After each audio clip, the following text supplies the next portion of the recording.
Jamen hej, så er vi her igen. Så blev det lige tid til en lille lørdag eftermiddagstur. Jeg ved ikke, om jeg kommer afsted i morgen, men ellers så bliver det i hvert fald sidste tur, inden jeg skal på kursus. Jeg tager afsted på kursus her i næste uge.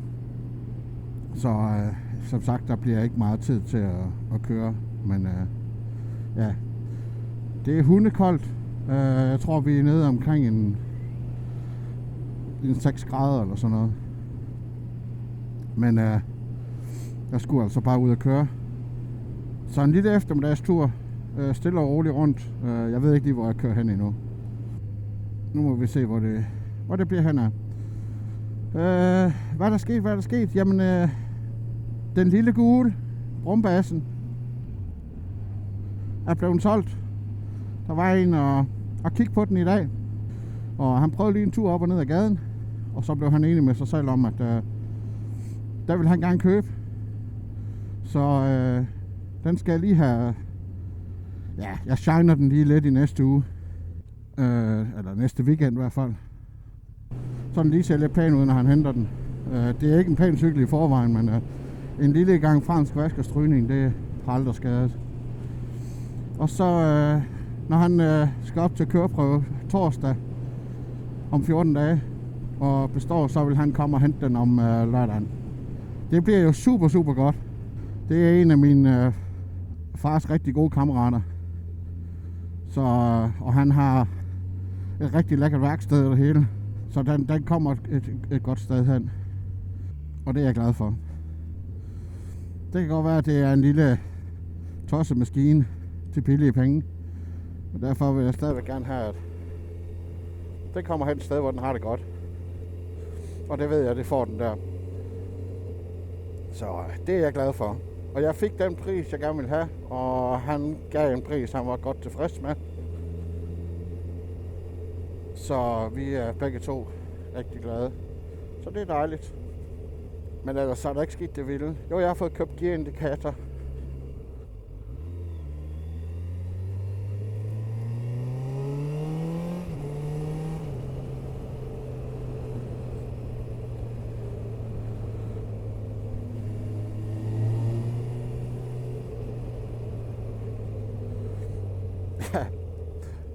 Skulle de have haft en tunneltest der?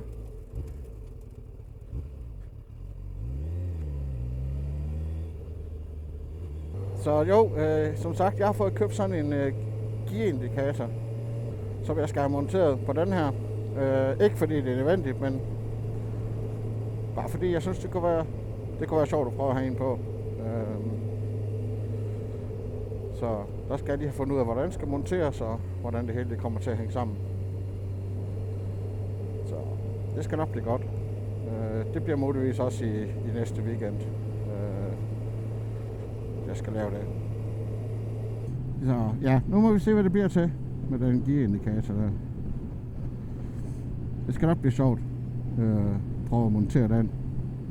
Det er noget med, at den skal kobles til nede på en speed sensor, der sidder nede ved, jeg tror det er nede ved, jeg ved ikke om det er gearkassen eller krumtappen, jeg tror det er krumtappen, den sidder på. Der sidder i hvert fald sådan en lille elektronisk gearindikator dernede, eller hvad hedder det, speed sensor.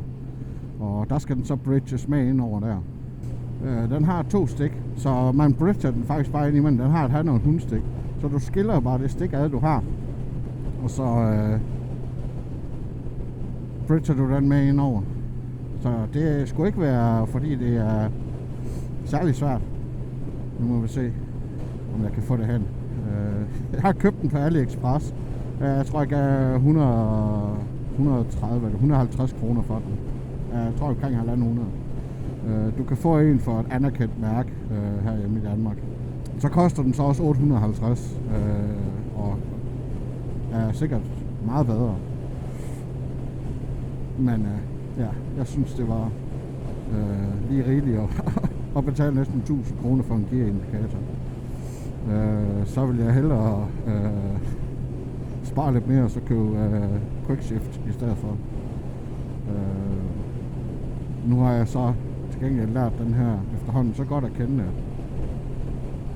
jeg kan lave quickshift uden at have en reel quickshift. Med at tage gassen af på.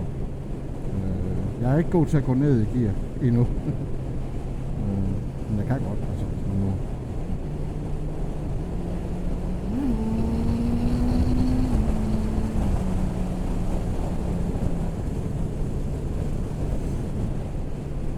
Det fungerer fint. Det er selvfølgelig ikke det samme som bare at kunne klik, klik, klik, klik. Og så bare afsted det gik. Men det er længe fint. Det er heller ikke en sports... super sports motorcykel det her. Det er ikke en Ninja eller en Hayabusa eller sådan noget. Det er en sportstur. Lidt foroverbøjet, men stadigvæk med god lækker sæde, og jeg skal komme efter dig. Så det er sådan set udmærket.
Man kan ikke sige så meget andet. Det blæser helt vildt. Og hold kæft, vinden den er kold, mand. Der er en god vind på i dag.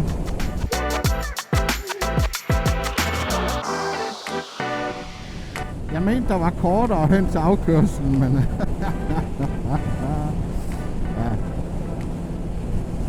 ja. Jeg er glad for, at jeg skal køre helt til Hamburg i det vejr her, med det tøj her på. Så er det delene hele med grund op blevet koldt. Men, ja. Det er sådan set egentlig ganske udmærket. Nu tager jeg herhen, og så kan vi jo vende rundt og tage tilbage igen.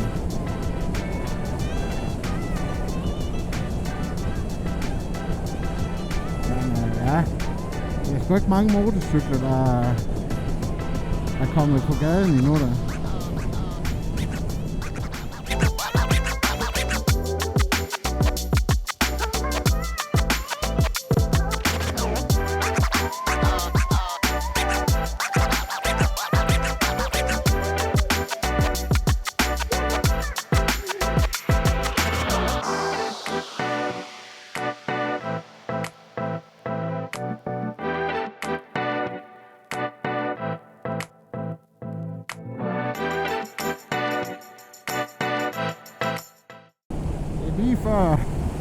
Det er lige før jeg vil sige, det er for koldt til at spise is, selvom man altid kan spise is.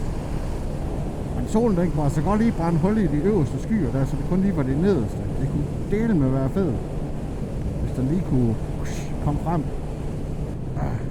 Nu har jeg har et hår eller en fnullermand eller et eller andet, der sidder ind i underkanten af mit brilleglas. Så det sidder og kilder mig på kinden. Det var utrolig irriterende.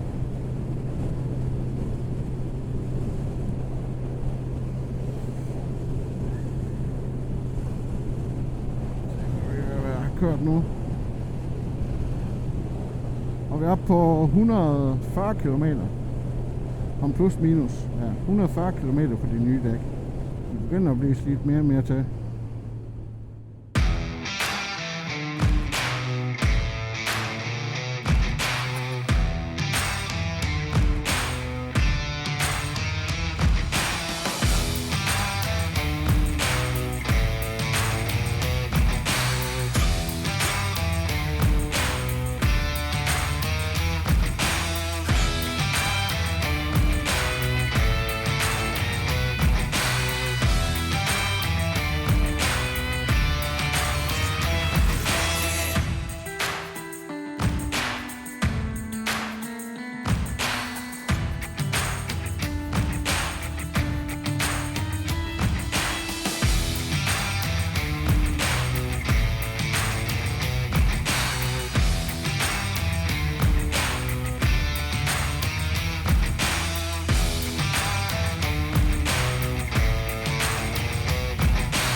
så kommer vi til Gram jo.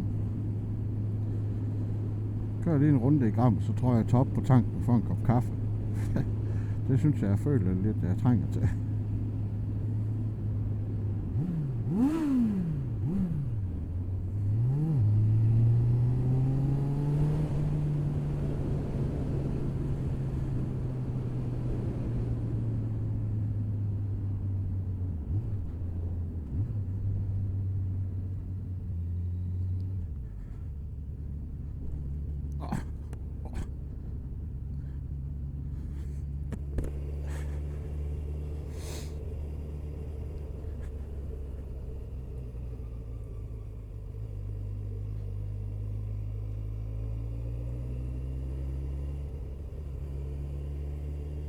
Så er vi allerede ude i Gram. Jeg troede, det kom ned til Gram Slot den her vej.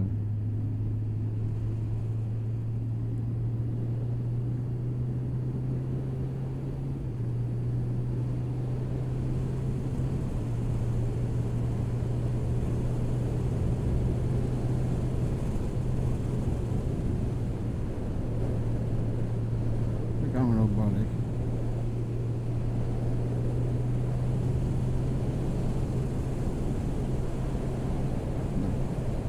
Så må vi vende om. Jeg troede, at det var vejen ned til Gram Slot. Ned til den der slotsø dernede, du ved, med brostenen og det der. Det var dog godt ikke. Vi må lige finde en resteplads, så vi lige kan få vendt.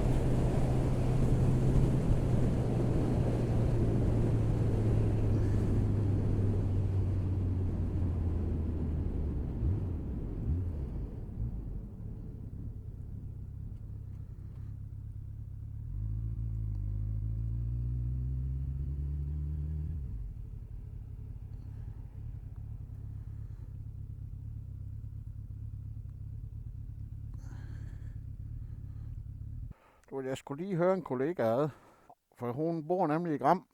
Så kunne man lige høre, om der var sted, man kan få kaffe i Gram.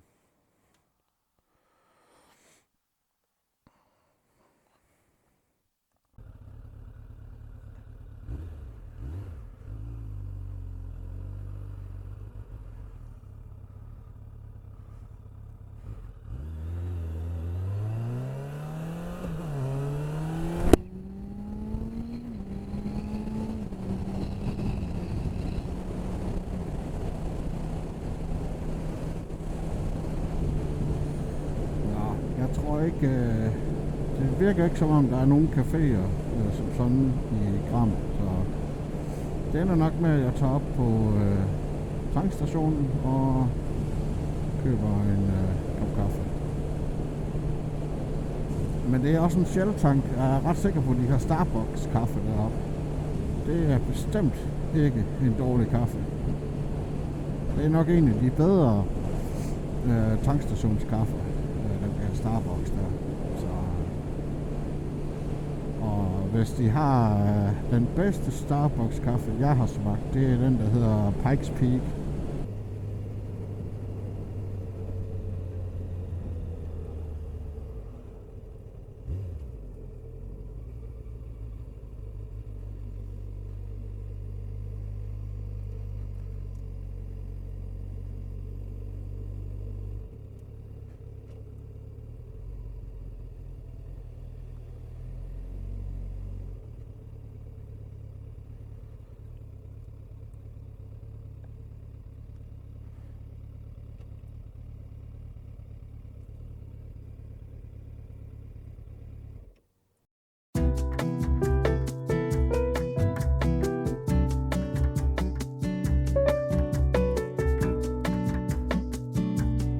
Så fik vi lige en lille kop kaffe. Det var del meget. Og må nok også hellere så komme hjem med.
vi 17 kroner og 60 øre for per liter for oktan 100. Det er godt nok blevet dyrt.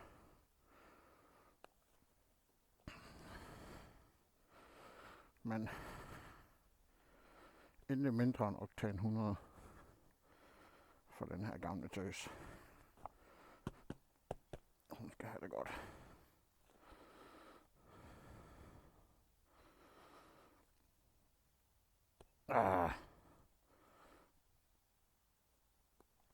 Her bliver aldrig gode venner med de ærmer her. Så.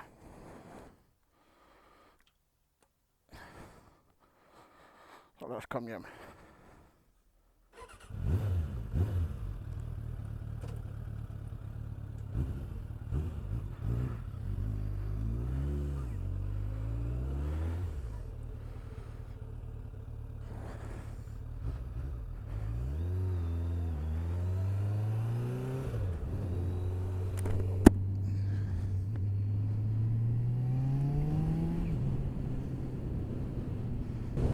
Så 33.000 kilometer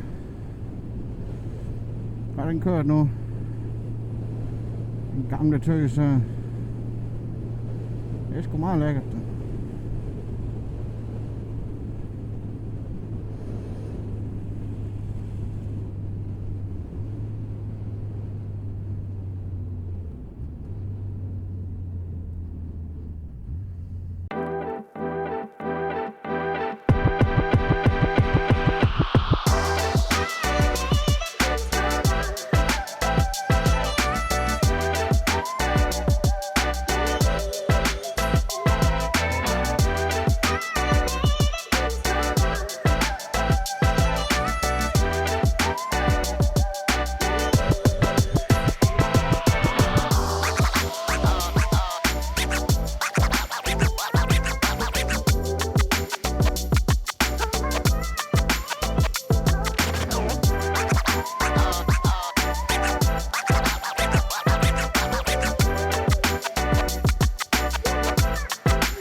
Så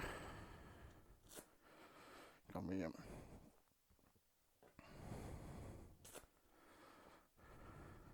Det var det. Tak fordi I ville kigge med. Tak fordi I ville med på tur. Så tror jeg det er på tide at komme ind og få skiftet det tøj og få pakket til i morgen. Vi ses næste gang. Pas på jer selv derude og kør ordentligt.